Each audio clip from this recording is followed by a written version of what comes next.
Queen Esther.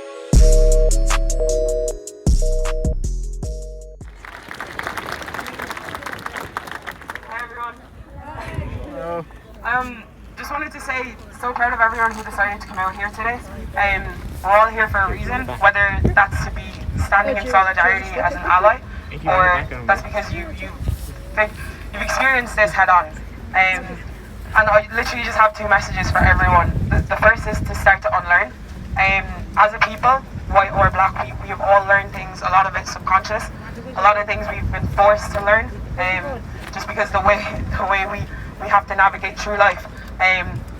You are never to blame for that person who demoralized you. Every one of us here standing here today has a moment in time where we remember when we realize that we're not all the same. A lot of us are holding in a lot of anger, a lot of us are holding in a lot of rage, and that's okay. Come out here, spread your voice. But we're gonna have to let that go at some stage. And that doesn't mean to stop the momentum in this, but that's for your own mental health. We've taken in a lot of trauma in the last week or so. We're taking in other people's traumas, and we're taking in our own. We're reliving things that we haven't, some of us may have suppressed for some time, and that's not okay for anyone. We get told that black people are strong. Yeah, we are strong, but we're human. Don't let that be excuse to just to put your mental health aside. We need every single person after this is all over. It's great, we can rage as long as we can, but we all need to live our lives after this. Oh my god. Hey, it's me, Esther, back with another episode of Being Black and Irish. So this is just the series finale. Just want to wrap everything up with regards to Black Lives Matter and everything that's going on. Today I'm here with Zeinab, Sarah, Esther. Basically, today we're just going to be going through a lot has happened over the last, 3 weeks. It all stemmed from the death of George Floyd in America, and ever since then it's kind of just sparked a whirlwind. Just want to start by asking everyone how they are. Obviously, it's a trying time. How are you, Zeinab? I've been better with food, but we're surviving. Oh, How are you, Sarah? I'm angry. Yeah? Okay, we can talk about all of that. Esther, how are you? I'm good. So when you first saw the video or heard of the death or whatever, what was the first thing that was going through your mind? Unfortunately, for me, the first thing that went through my mind was another one. Because it's not something new. So when I saw the video or heard about the killing, I was obviously upset when I got around to actually watching the video, but I literally just felt like, here we go again, literally just felt like another life was taken away. Even though I was upset and I felt like it was just another case, I was happy at the same time, not because another life has been taken away, but because I feel like we finally are standing up for ourselves, and it's caused what's that word? Ripple effect. Yeah, basically a ripple effect, and we're all speaking out about a lot of things that we've experienced in our childhood growing up, and we're finally confronting all these things that we've never been able to confront, because unfortunately, rest in peace, George Floyd. He's not the first. Okay, Sarah, you mentioned that you're happy that everyone kind of is finally speaking out and everyone's kind of protesting. Did that surprise any of you? 100%. Yeah. 100%. I kind of expected a little bit of a protest, but mainly just in America. No. Literally, I only expected maybe just Minneapolis protesting, maybe just there, a few other states. I literally did not expect what happened to happen, and I don't think any of us would be here talking about this if what happened didn't happen. There's been so many other killings, and there's been so many other people whose lives have been taken away at the hands of police brutality, and there's never been a time when we've all been outraged at the same time and have been actually able to be vocal about it. The fact that Waterford had a protest alone shocks me. I was shocked, but so happy. But still, that shouldn't shock me. We shouldn't be shocked that people are outraged.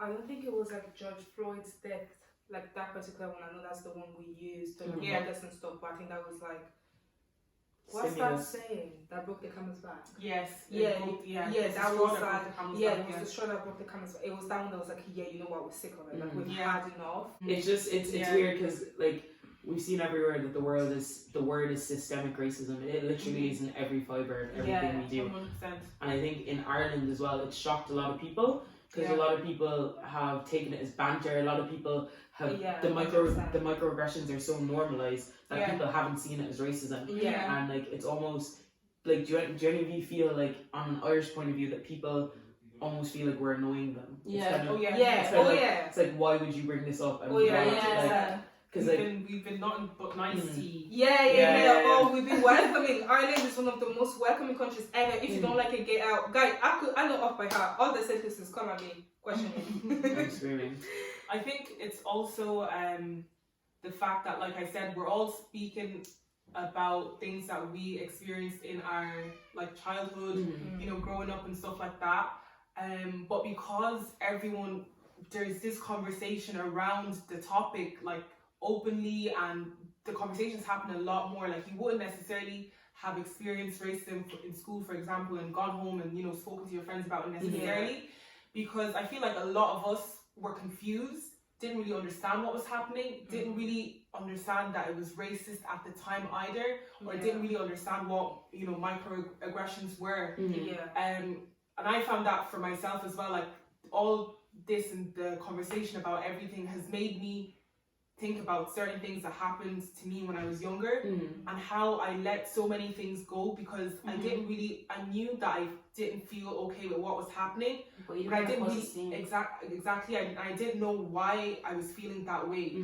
So it's like I feel like a lot of people are being reminded, and now we're maybe because we're older as well, like we're finally able to talk and be like, do you know what, that's not right.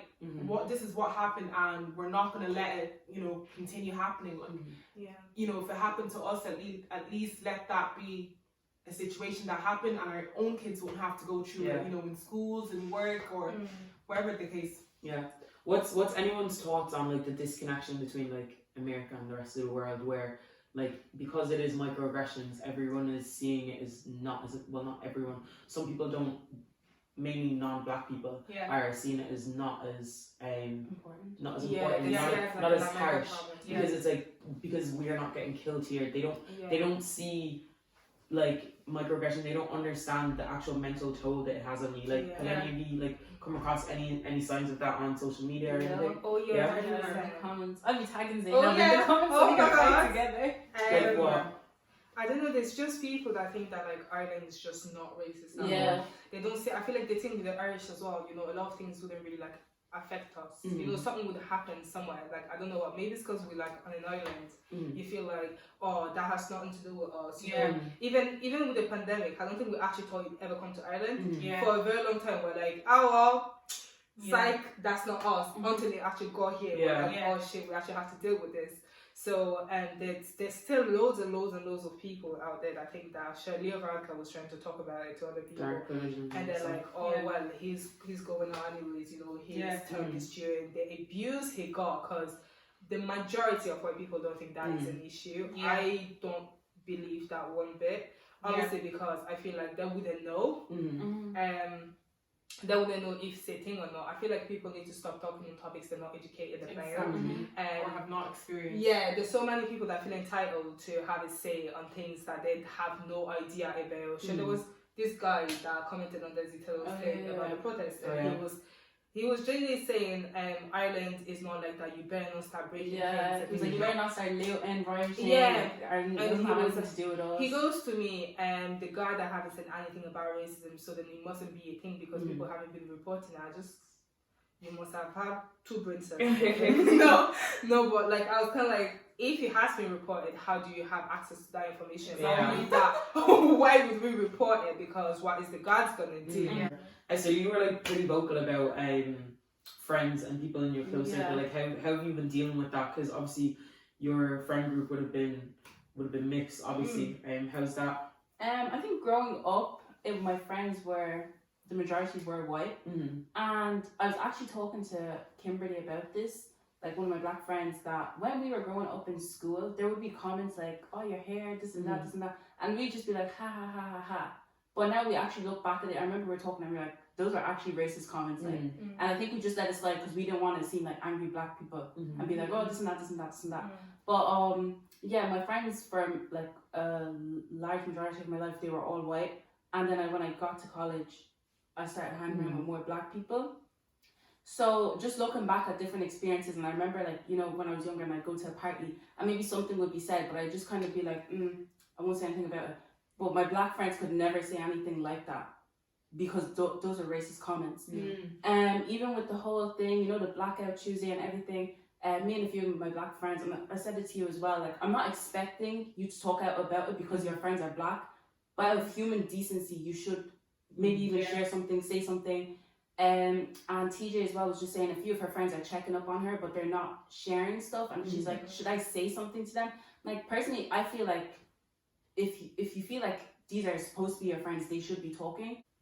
These friends that you're saying you expected them to, you know, share more things and stuff like that, just look at who they are as a person and what kind of morals you know they have. And at the same time as well, we need to understand that a lot of these people are highly and severely miseducated, and we need to understand propaganda and what the media, the power of the media, and how that actually changes people's mindsets. And a lot of these people are trying to be educated. So with a lot of our friends, we need to be what's the word? We need to be compassionate, understanding. In a way, like we want them to also understand us, we need to also understand that we're going through changes, and yes, this is our life and everything that we've experienced, but we need to understand that a lot of these people are also changing. Like a lot of things that we are finally speaking about, all these microaggressions, a lot of people are coming forward and saying, I never knew that. Like, I never knew, you know, that was microaggression. I didn't know that was racist. Like, I've said or taught, you know, these things and I didn't mean that. But at the same time, social media is not real life. We don't know what people are doing behind the scenes. So judge them based on their morality, how they're being compassionate towards you. Are they being understanding? You know, are they making an effort to educate themselves? You know, are they, you know, trying to change their mindset and things like that? If they are, then I'm not going to cut someone off because they're not sharing anything. The people, though, who didn't share anything and only shared something for the Blackout Tuesday, those people I would be wary of, because there's a difference between jumping on a bandwagon, you know, for a trend and just, you know, not being able to bring yourself to do it, or not knowing how will it come across if I... But how do you know that? Because if you've seen that they haven't didn't post anything prior to and then after. But in the same way where you're like, they were unable to post, maybe Blackout Tuesday, I'm just playing devil's advocate, by the way. Like, maybe Blackout Tuesday was their chance to post because it wasn't actually spotlighting them and it was them posting. Like, I think we've, rightly so, have been harsh on a lot of white people. But I feel like overall, even without social media, like, I personally believe that if they're your friends, they should be checking up on you at least. Like, I think you don't need to understand what's going on to understand that me as a black person, I'm going through something pretty traumatic right now. And like, I understand where you're coming from, that it is very triggering, especially if they're posting other things, because they can see that, oh, something is going on.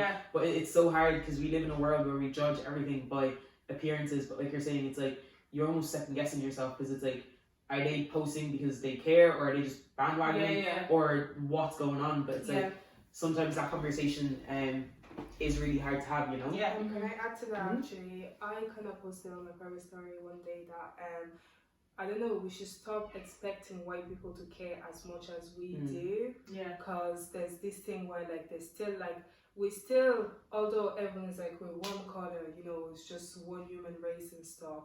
Your skin color is probably the first thing people see.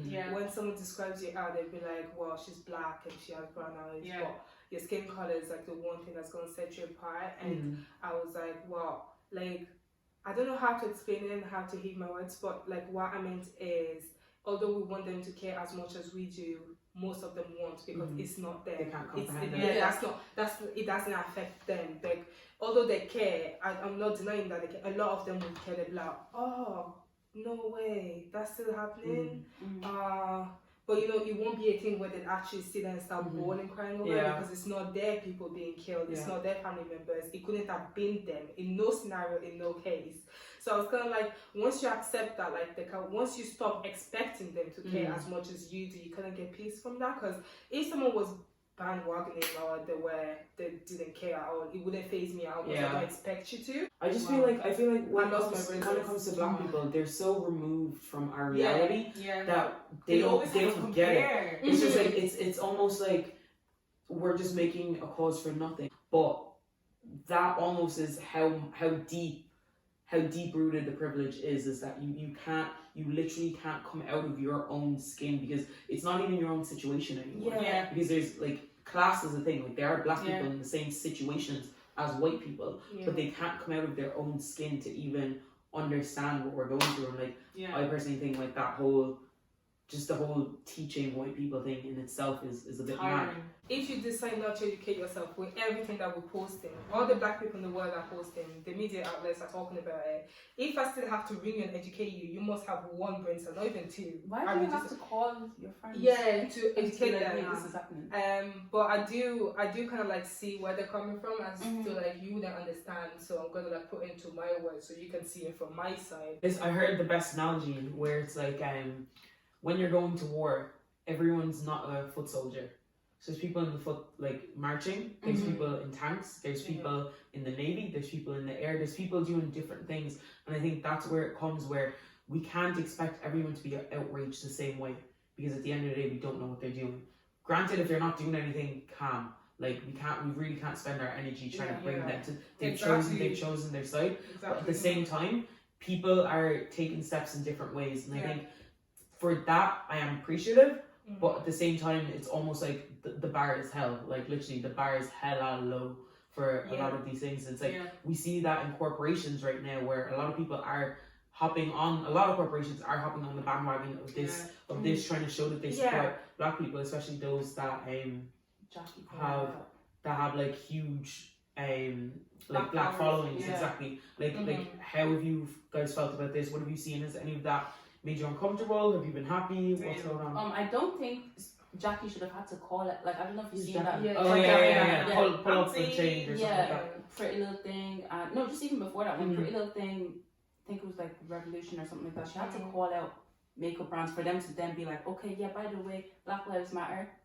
Like, I don't think she should have had to do that. I think because they have black models, black people, like even Hanifa, when she was on my live, she was talking about how makeup, like, companies would send her makeup just so she could be that black cover for them, but they wouldn't have posted anything being like, Black Lives Matter, blah blah blah. So how do we move forward then? Because a lot of companies since that pull up or shut up or whatever, have come out and saying that they are trying. Like so imagine you were going for a job somewhere and they pick you essentially to be a token black person, but at the same time they're doing it in their way of trying to show solidarity. Like, how does that make you guys feel? Like, is it warranted? Is it kind of like, what do we do about that? Like, I don't know. You can't really do much about it. Like, sometimes you're like, okay, you go for a job, you get a job. There's always going to be a voice at the back of your head being like, am I being a token? But if you didn't have the qualifications, you wouldn't have been there in the first place. I feel like, I don't know, I always try to avoid to kind of like rule that tokenism bit out, because I'm like, to be fair, never know, to be honest. Yeah, you never know. No one's actually going to come up. Like, constantly fighting ourselves out, because like, it's not healthy as well. 100%. And like Tolly was saying something, was it like Audrey? If you listen to the receipts, there's the triggers on this podcast, right? And Audrey worked in this massive company, or was it Tolly? Anyways, they were talking about one time ages ago, and then some Karen in the office turns around and goes, "Oh wow," because they made the cut. And she was kind of like, "Oh, you're still here because we kind of need you to, reach the bottom." Yeah, you still here because we kind of need you to show face, as in for the black people, you stand for us, kind of thing. And I would have just broken them out because it's mad, because you think about it as, we've gotten into the room. Now we're getting into the room with people who don't want us in the room. Like, how do we navigate that coming forward? Like what can we do?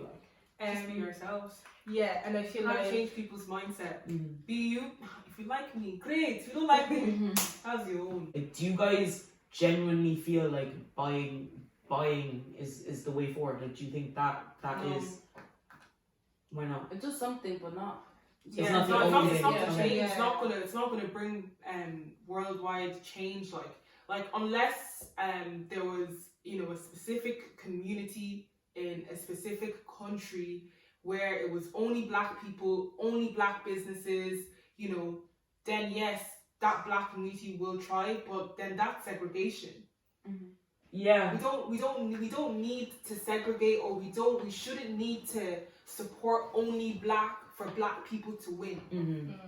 We should just support everyone, and from that, black people, you know, are not looked at as black people. We're just all people at the end of the day. Like, that's until a day comes where I'm not aware of the color of my skin, then humanity, the human race, we have not gotten anywhere. Mm-hmm. Like, we need to feel like at the end of the day, I am human.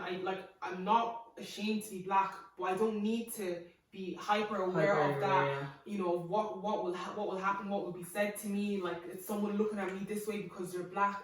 You know, what is this person thinking of me because I'm black? That doesn't need to happen. But I don't think the goal to get there is by only supporting black. Yeah. It's by people. White people are allies. Their mindsets being changed. Like, people being educated. You know, like black history being taught. You know, microaggressions being taught. You know, police brutality ending. Like, it's a loss. It's more than just one thing, and I don't think the answer is simply supporting black-owned business. That's not it. But we see the beauty in ourselves, and black people as a nation, as a race. I don't like labels, but black people as a whole are confident, you know, and I feel like I know a lot of people are threatened by that. And when they see confidence, they want to take that away from us.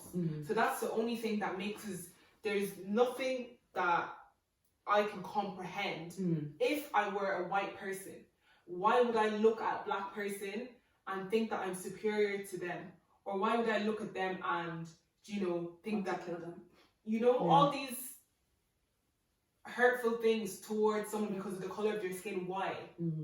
Yeah. You know? Yeah.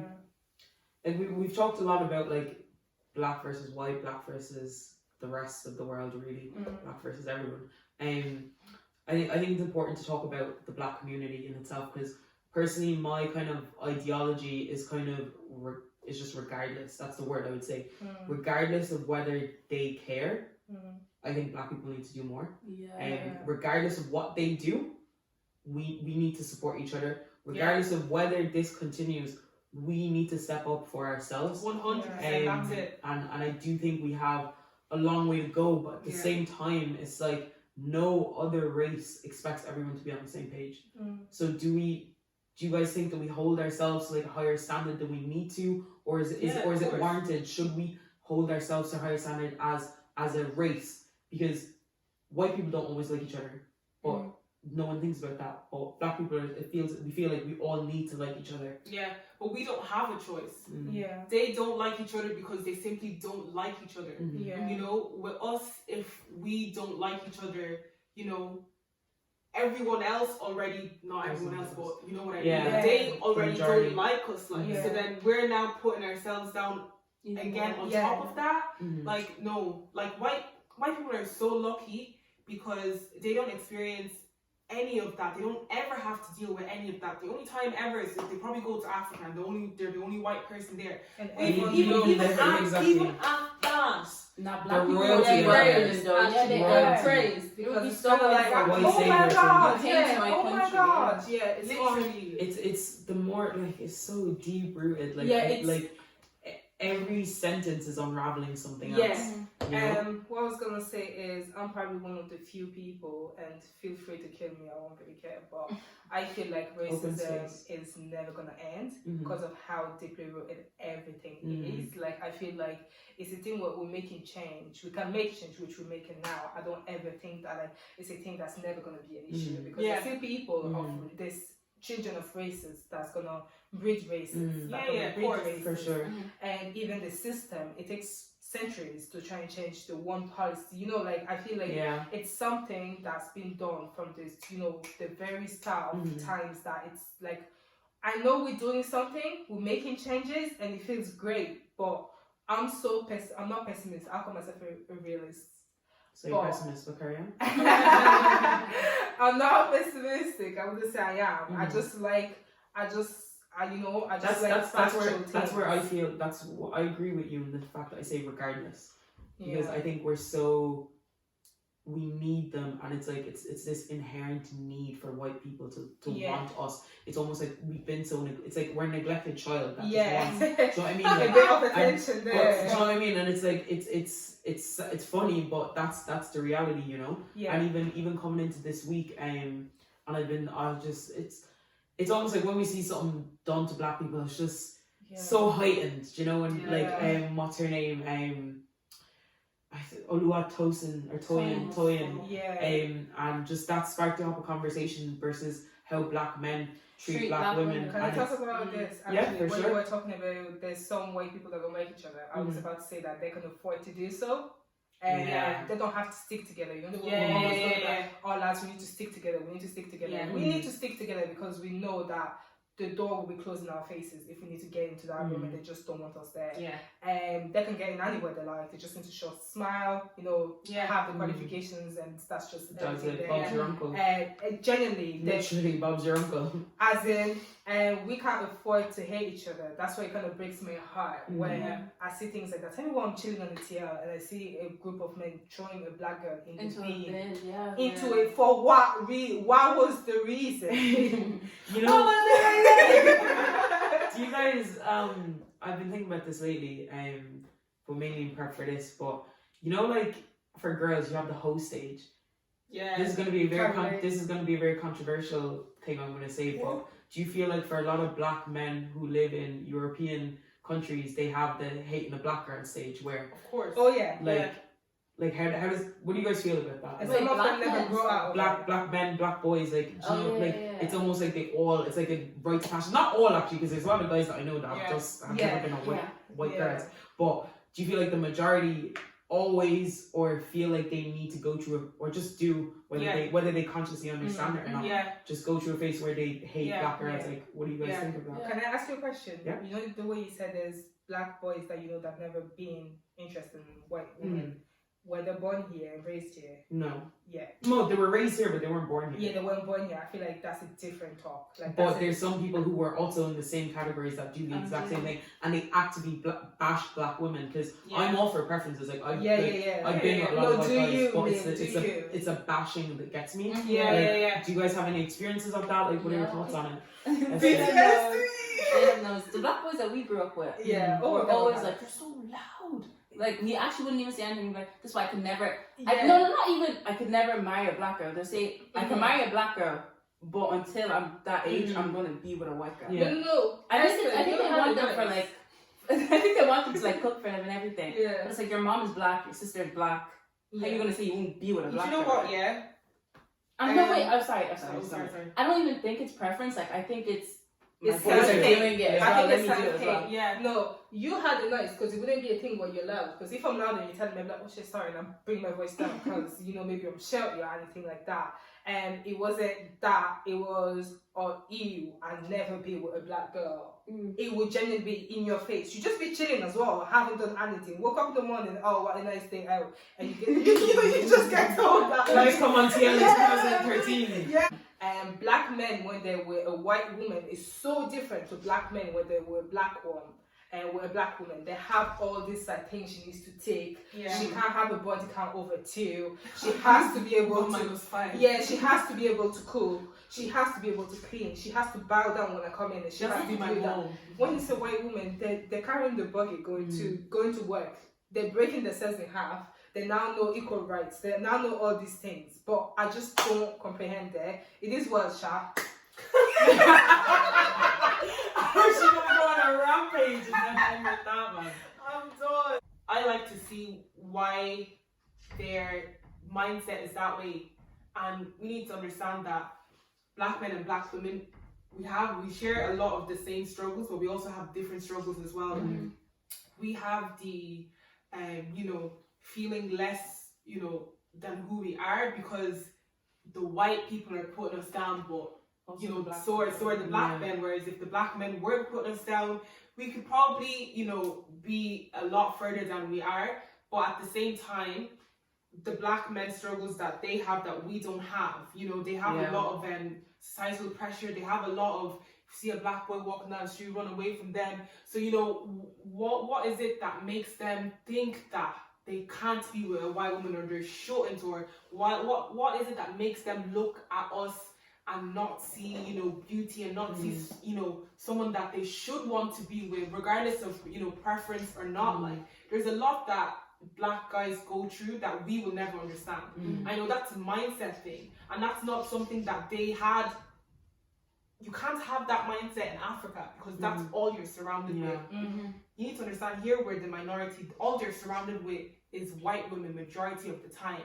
And, you know, our peers make us feel ugly. So why should they see something that the majority see as ugly and see as beautiful? So we need to understand, or try to be, you know, sympathetic, or not sympathetic, empathic? Is that empathetic. But it's like there's this one experience that, so personally, for like my whole childhood, I have been very close to white people a lot. Even now, people still call me white, like even in the black community. So I've never really Slap it next time. You get me? There's There's one person in particular that needs to stop calling me an Oreo man. But I think I have suppressed a lot of things because it made it easier to fit in. But I also don't think that they were, as if they were on a scale, they were so underneath the threshold that it was able to, do you know what I mean? And the one thing that I really actually realized while thinking of this whole thing is, like, when I, like, the lads that I'm friends, were really good friends with, was really good friends with in mainly Waterford, and this is going to be controversial because I know they're going to watch this, but this is something that I really just pushed to the side, but I realized what it actually was now. And when I started going, like, I was friends with all of them, right? So, and I've always been a tomboy. So, like, there were sometimes that they would let me see their group chat. This was before I was, like, not with any of them. Well, one of them. And there were things that they would say, and it was, a lot of the time was just bashing black girls, and it was like, all my life I was always been told you're not like them. So when it comes to being a tomboy, I'm not like other girly girls, so there's some things that guys would tell me. But when it comes to being black, I'm not like other black people, so white people would like me. So I've always, my whole life, I've always been in the middle. And I remember this so clearly, like, so many years I saw them bashing black girls, and, like, they just thought nothing of it. Like, and they just said so many things, and it's like, I was reading it and I was like, oh, it's banter, because I didn't relate to it and it wasn't targeted at me. So I didn't care, you know? And I didn't know these girls either, so I just thought maybe all these girls had done something to them. But when I look back at it, it was only ever black girls, you know? And then it subconsciously led me, so when I started going out with one of them, I literally, all of them, I remember thinking, and it's like, this came from the fact that I'm a tomboy, so I don't dress like other girls anyway. And obviously when you're in a relationship, you want to look nice for the other person. But deep down, I just didn't want to be the butt of the joke in the group chat. And it just came from, like, literally a month into moving back to Ireland, got my hair done into braids, like made sure I was more presentable than I usually am, like, trying, which obviously I was trying for that person. But I don't think I would try this hard if I didn't know what they were saying about black girls in the chat. And it was like, I didn't want to be another black girl in the chat. And I literally didn't realize it until recently. It's genuinely broken my heart. It's taking a lot not to cry right now. But these are people that, they're literally our brothers and sisters, you know, our brothers and friends. And it's like, I just don't get why they have to do that. Like, I get the whole, when you're in school and all that, but it's just black people here. Like, it's just all of you are black. Like, well, you need to understand. I get what like, you're what the hell? Like, no, I understand. They've been conditioned. I don't think, like, we've never, like, and the thing, sorry. And, like, do you know, like, do you know, me in school anyways, all the white girls wanted the black boys. None of the white boys wanted the black girls. And so that we never had that struggle. They were always wanted. We were never. They've been conditioned to think that black girls are not beautiful. So in a way, I don't fully blame them. I blame the ones that till now are still like that, but the ones that have grown and have understood that damn, that was wrong. That was a period of my life where my mindset was not right and that was not okay. And they're unconditioning themselves. They're trying to, change certain mindsets and certain views that they've had that are wrong, that they shouldn't have. We should appreciate that because they've really been conditioned. We don't understand the effects of a lot of things that happened in our childhood, and these are a lot of things that we wouldn't experience if we lived in Africa. So now they're here, living here, and they're put into this, situation. They want to fit in. We all wanted to fit in. We all accepted a lot of things that weren't right. We accept people doing and saying things to us that weren't right. Exactly. Because we were conditioned. We didn't want to, cause a scene. How do you tell a group of 20, boys that you like a black girl when they're all going to think, ew. There's a group chat of trolley boys and they're all black, and there's this guy that was the laughing stock of all of them because he kissed a black girl. They went conditioned. He went on for I days. genuinely feel The guy got I'm sorry for me. I'm sad. The bullying went on for days. I feel sorry for that girl. Like, that's what I don't get. I get preferences because I don't see. I've never felt like that's why it's not a preference. And for me, it's so weird because a lot of these things I never felt like this. And I've just been in the middle. I've not really understand how I'm meant to feel because I've seen, when I say scale of extremities, like probably can count 5 things that I know that's happened to me that I'm like why do I not have these experiences that everyone else obviously it's not a good thing to have, but I feel a bit disconnected at times. But it's like that's why I'm so confused because I don't remember a lot of these things and I don't know whether I actively suppress these things or I don't remember. Do you know what I mean? And it's like I don't know what else has happened that I'm reacting to now as a 23-year-old woman that is you get me, Chloe, that stem from all of these things, and it's so weird. It's because it's like I don't want to pass these things down, and it's like, but I'm not gonna know what I'm passing down until I'm aware of it, and it's that's why I said the thing I said in Waterford. Like, once again, regardless of whether change happens on their side, we need to unlearn so many things. And I meant that everything I said that day I was literally speaking to myself, and it's like I need to unlearn so much things, but I need to learn what I need to unlearn. So I mean, I don't know what's happened to me. You need to you know what I mean? But it's like even for those boys, let's feel compassion for them or whatever. Something real quick, Not gonna lie, I don't. I understand it. I'm just being a bit harsh right now. No, I do not. I kind of see where she's coming from, but I also feel like we still the one. Not I know we shouldn't compare oppressions and stuff. They're being oppressed, and so are we. They're the dangerous one. We're kind of like the dangerous one, but the less dangerous ones. I do get what you mean, but I feel like yes, some of them. I know it takes growth. Some of them grown out of it, and there's just them ones that just haven't. People maybe your age. If you didn't know, they're like older than me a little bit. But people like your age. I'm 19. I'm a little young. Oh God. People like your age, I feel like a lot of them still wouldn't know. Like they still now people have come up with the excuse of preference.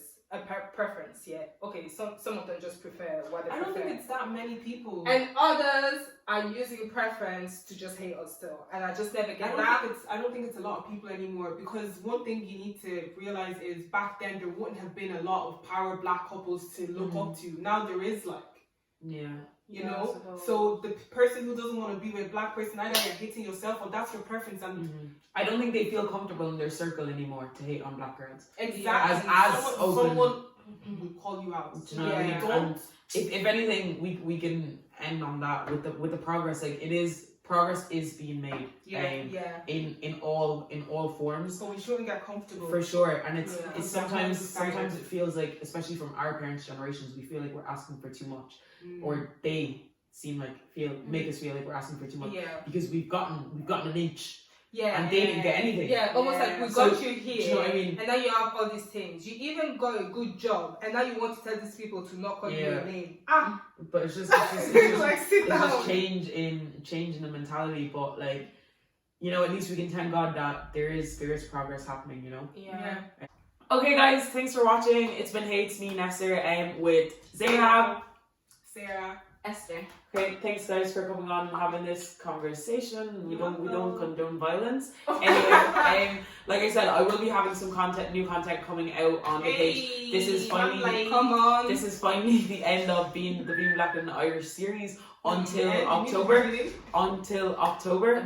Where I'll probably do another series for Black History Month in Ireland. But as of now, it's been Hey, It's Me, Esther. An elegant E. No, thank you. The second thing I need everyone to do is to get ready. So everyone here, the amount of people who in yourself you feel like you may not see this change in your lifetime, and that's crazy to me.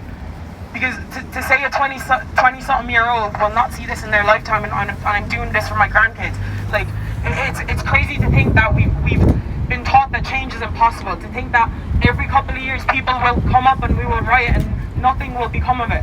We've all decided that enough is enough. Yes. But we need to be getting ready to change. We need to get ready to mobilize. We need to get ready to represent ourselves in every single room. We need black people in every single room. Yes!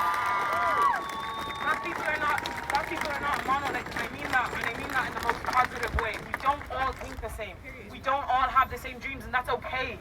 We've been taught that we all have to do things the same. That's even by our own people. We get told, why are you here? Why are you doing this? If you're young and you aspire to being somewhere and you've never seen a black person in there before, that can be you. You can be the first person. Yes! You can literally do that.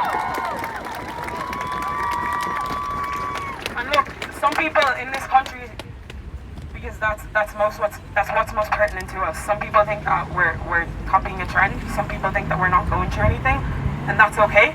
They just need to get out of our way. Yes! Just get out of our way.